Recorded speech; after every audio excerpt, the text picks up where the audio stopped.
আজকে ভোররাত থেকেই হচ্ছে মুষলধারে বৃষ্টি। আকাশ একেবারে কালো হয়ে আছে, সঙ্গে মেঘের গুড়গুড় আওয়াজ। একেবারে ভরা বর্ষার মরশুম। মিস্টার রেনকোট পরে বেরিয়ে গেল স্কুলে।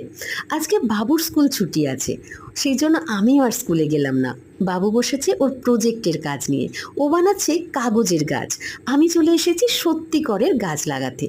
রথের মেলা থেকে একটি হলুদ জবার গাছ কিনেছিলাম। সকাল থেকে বৃষ্টি হচ্ছে, স্কুলেও যায়নি, তাই ভাবলাম আজকে গাছটা বসিয়ে দিই। গাছ বসানোর একেবারে উপযুক্ত ওয়েদার আজকে। গাছটা বসানো হয়ে গেছে, দেখা যাক হলুদ রঙের জবা হয় কিনা। হলে তো অবশ্যই দেখাবো আপনাদের। গাছ বসানোর পরে স্নান সেরে চলে এসেছি পুজো করতে। এগুলো না সবই আমাদের বাড়ির গাছের ফুল। বাড়ির গাছের ফুল তুলে পুজো করার আনন্দটাই আলাদা। পুজোর পরে আমরা ভাত টাত খেয়ে নিলাম, তারপরে দুপুরবেলা বসলাম এই বইটি নিয়ে। এভাবেই কাটলো আজকে বর্ষার দিনটি।